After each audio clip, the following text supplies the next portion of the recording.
Le maire de Grande-Rivière, Gino Cyr, nous fait un reflet des dossiers en cours à la ville. Bonjour Gino, comment vas-tu? Bonjour Marc, ça va bien? Tu as passé un bon été?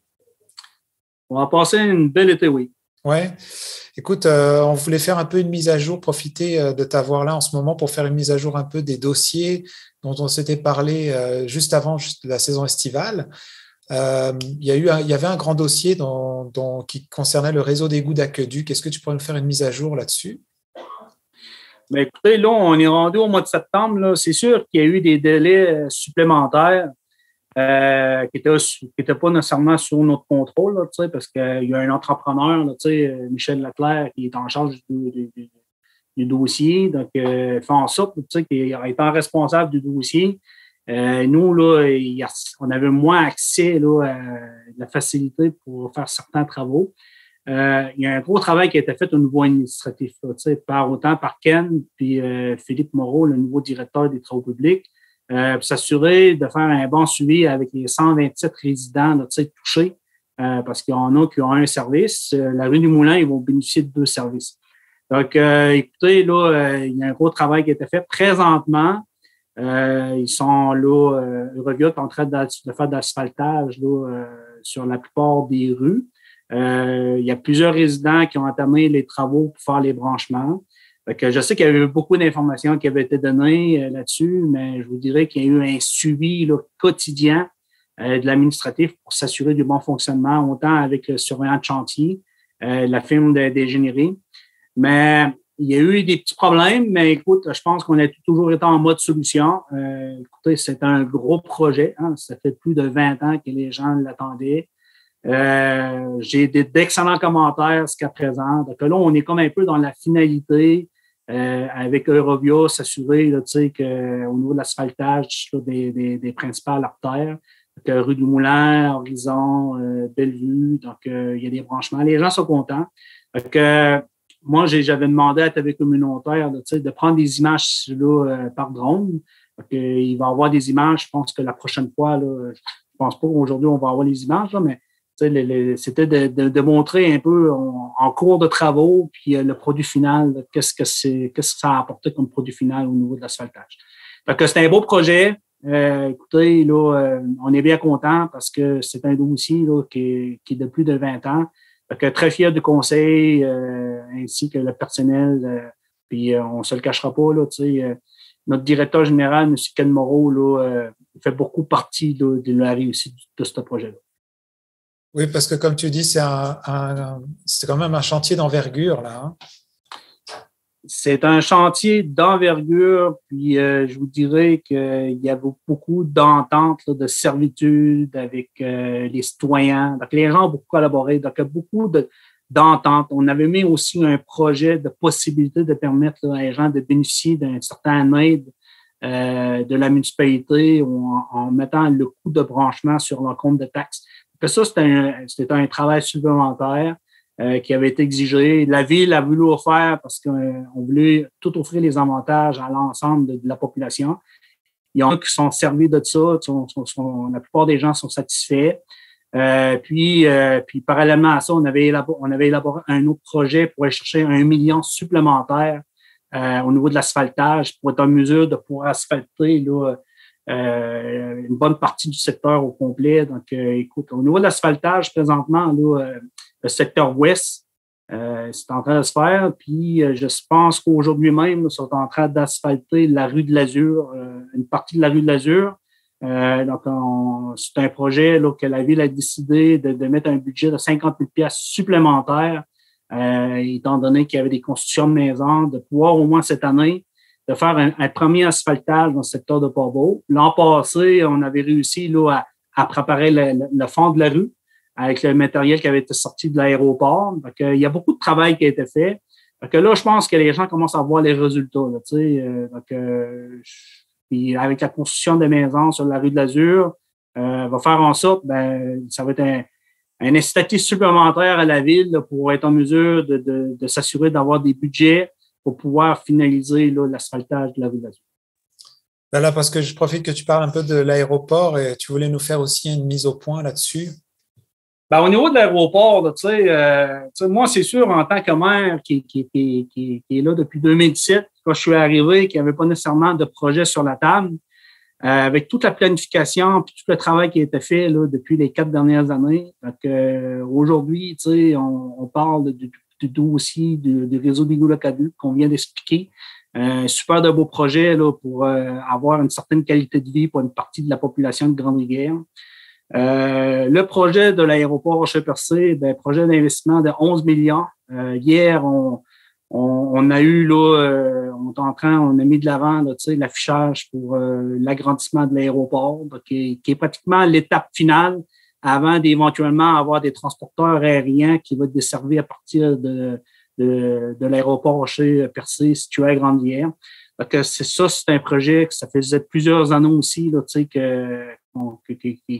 laquelle on voulait travailler. Dans les autres gros projets, un autre dossier que je voulais parler, la municipalisation du parc de Grande-Rivière. Donc, j'ai signé le protocole d'entente avec le MAPAC là, la semaine passée. Il faut le signer avant le 5 septembre, dans lequel on va avoir une contribution de 4,7 millions du MAPAC pour entamer déjà les premières phases. Donc, la grosse problématique qu'on avait, c'était la mise à niveau de l'émissaire en mer. C'est un peu là, les rejets là, des eaux usées dans notre offre de pêche. Donc, là, présentement, là, on a déjà là, on a le financement, puis on va avoir du financement pour avoir des ressources qui vont pouvoir accompagner la municipalité pour la mise à niveau de l'émissaire en mer. Donc, puis le fait de transférer aussi les terrains à la municipalité. Donc, on avait des projets sur la table présentement, entre autres, FIPEC a un projet d'agrandissement. Donc, puis à l'intérieur de ça, on est toujours en attente aussi de notre projet là, de la zone bleue, que je m'attends d'avoir des nouvelles au mois d'octobre, donc qui implique là, beaucoup d'investissements. Puis je vous dirais que l'avenir peut être porteur pour la ville de Grande-Rivière. Là, on parlait un peu de bien-être pour la communauté. Là, tu voulais parler aussi de la piste d'athlétisme. Alors, c'est quoi exactement? Oui, la piste d'athlétisme, comme vous le savez, quand il y a eu le COVID, donc éventuellement, il y avait des programmes spécifiques là, ponctuels qui avaient été mis de l'avant. Donc, il y avait possibilité d'aller chercher du financement pour des infrastructures là, communautaires. Donc, nous, à Grande-Rivière, étant donné qu'on avait là, un club d'athlétisme, un club de marche. On a aussi là, le rond autour du terrain de golf est utilisé aussi par les gens du CIS pour à mobilité réduite ou bien les gens qui avaient fait un AVC, n'importe quoi, qui avaient besoin de prendre l'air dans un environnement sécuritaire. Donc, on avait aussi là, la clientèle des joies de vivre. Donc, puis les personnes âgées, là, que tout ça dire qu'il y avait un programme, qu'il y avait possibilité d'avoir des infrastructures, puis une piste d'athlétisme, c'était admissible. Donc, on a élaboré un projet assez rapidement qui a été déposé. Coût de projet de 700. Présentement, aujourd'hui, on parle de 750 000, mais qu'on était capable d'aller chercher une subvention de 500 000 qui a été bonifiée parce qu'il y a eu un petit dépassement de coût là, par d'autres partenaires financiers. Mais cette acquisition-là, cette infrastructure-là, je vous dirais, c'est que c'est une super de belle acquisition pour la ville de Grande-Rivière. Parce qu'en plus de desservir puis d'offrir là, une infrastructure là, de pointe supplémentaire à la municipalité, ça va nous permettre aussi, avec l'agrandissement du gymnase à Grande-Rivière, un bon pasteur, éventuellement d'avoir des infrastructures de pointe pour être en mesure d'accueillir des activités sportives là, comme les Jeux de l'Est du Québec ou les Jeux de l'Est régional. Ça veut dire que pour des compétitions, que ce soit au niveau à l'extérieur ou à l'intérieur, volleyball, badminton ou athlétisme, fait en sorte que Grande-Rivière va être une ville d'accueil pour accueillir ces jeunes-là de compétition. Ça veut dire que c'est des belles retombées économiques directes et indirectes pour le milieu. Et là, on parle d'un projet accessible à la population pour quand? Le projet présentement, là, ça aussi, il y a eu la première phase là, au niveau de l'asphaltage, ça a été fait. Puis là, il faut attendre à peu près 30 jours avant de mettre la couche là, caoutchoutée sur le revêtement là, qui fait un peu le produit final. Donc, ça va être fait là, normalement là, début octobre. Donc, faut réaliser tous ces travaux-là avant le 31 décembre. Mais à partir de l'année prochaine, là, on va avoir une belle piste d'athlétisme accessible de 375 mètres conforme là, pour que ce soit là, pour l'utilisation, là, peu importe les utilisateurs, puis pour les compétitions, il n'y a pas de problème. Puis pour terminer, j'aimerais là, juste, Marc, si tu me permets, je sais que j'ai parlé beaucoup de dossiers, mais ce qui est important, c'est que jeudi, le 8 septembre, il va y avoir là, l'activité à Grande-Rivière. Donc, il va y avoir le show de la rentrée. Donc, pour les gens qui ne le savent pas, cette année, l'EPAC va célébrer leur 75e anniversaire. Donc, durant toute l'année, il va y avoir des activités. Au mois de juin aussi, il va y avoir un gros buffet. Donc, la ville est partenaire. Donc, durant l'année, il va y avoir plusieurs activités. Mais spécifiquement à partir de demain soir, donc c'est invité à l'ensemble de la population, les gens de secondaire, les jeunes, la population en général sont invités. Possibilité d'acheter des billets à l'entrée au coût de 20 $ en pré-vente sur le Facebook. Là, j'ai partagé le lien, la ville a partagé le lien, l'EPAC a partagé le lien. C'est 15 $ en pré-vente. Pour les étudiants, c'est un montant de 10 $. Donc, c'est la bande de la vieille usine là, qui va ouvrir là, le spectacle suivi du DJ chez nous. Donc, c'est une belle activité. C'est pour c'est en lien aussi avec le début de l'entrée scolaire là, des étudiants au cégep de l'EPAC. Donc, c'est la première activité. Donc, j'invite la population de venir là, à cette activité-là pour venir encourager là, autant là, le personnel de l'École des pêches et d'accueillir les étudiants à l'École des pêches. Donc ça, c'est l'activité de demain. Est-ce que si j'ai bien compris, c'est tout un événement, plusieurs événements qui vont avoir lieu tout au long de l'année scolaire, en fait, à ce moment-là?